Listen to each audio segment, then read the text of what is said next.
Ang alien na pasmado ang bunganga. Beep, beep, beep, beep, beep. Ang tagalupa na viral ang mukha. Bip, bip, bip, bip, bip. Bumibip, bip, bip, bip, bip, bip, bip, bip, bip, bip, bip, bip na ba? Ang lahat! Martian! Beep, beep, beep, beep. Enrico Pañero! Bip, bip, bip, bip, bip. Beep, beep, beep, Bip, bip, bip, bip, bip.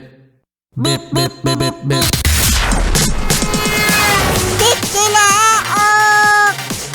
Beep, beep sila, oh! Beep, beep, beep, beep, beep.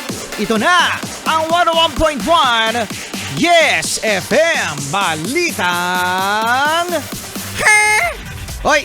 Sino sa inyo ang gustong manalo sa loto? Ay, ako gusto ko manalo sa loto. Tumataya ka ba? Kailangan ba tumaya? Siyempre kailangan tumaya. Kahit ako din mga yes friend ano. Gusto kong manalo sa loto. Tumataya ka ba? Hindi. Nga! Ayun lang talaga no. Ito nga kasi mga yes friend ano. Dahil nga sa marami ang gustong manalo sa loto, ay merong isang lalaki ang nagpanggap na siya ang nanalo sa loto. Diyan yan mismo mga yes friend ano, sa opisina ng PCSO sa Mandaluyong City. At alam nyo ba kung magkano ang premyo? No, doon mismo sa ticket na dinaya niya para i-claim ang premyo. Magkano? 172 million pesos. Nga! Ang laki naman yan! Oo naman, malaki talaga mga yes friend ano. At ito pa, no?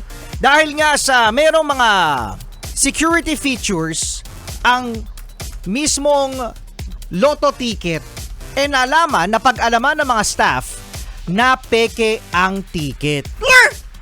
Sayang! Sayang ba sayang? Kasi sa papel pa lang daw mga yes friend nahalata na peke no ang lotto ticket. Plus nakita din na tampered ang mga number. So sabi nung lalaki ay meron daw sa kanyang nagbenta nitong ticket na ito sa halagang 10,000 pesos. So ngayon mga yes friend ngayon ay alam natin ano na meron palang mga special security features itong ticket ng loto. Para ano yan? Parang yung pera natin mga yes friend, no? Ang pera, lalong-lalo na ngayon, ang makabagong peso bill ay merong mga special o security features kung saan mahirap i-tampered. Ibig sabihin, mahirap dayain. Kapag nabasa, Hindi magmamapa. oo, correct, hindi magmamapa. Pagkatapos ay matibay din. Tapos yung, di ba yung ibang ginagawa, sinasalat? Yung iba inaamoy. Grabe naman yung inaamoy. Tapos sinasalat. Pagkatapos meron pa nga may time pa nga mga yes friend na ginagawa yung tinataas. Pag tinataas tapos titinan sa sa araw yung shadow ng pera. Kung kapareha ng bayani yung nandun mismo sa shadow. Hindi ko lang alam, hindi ko pa nga nakita pala kung ganun pa rin ang pera ngayon kasi dati ganun. Oo.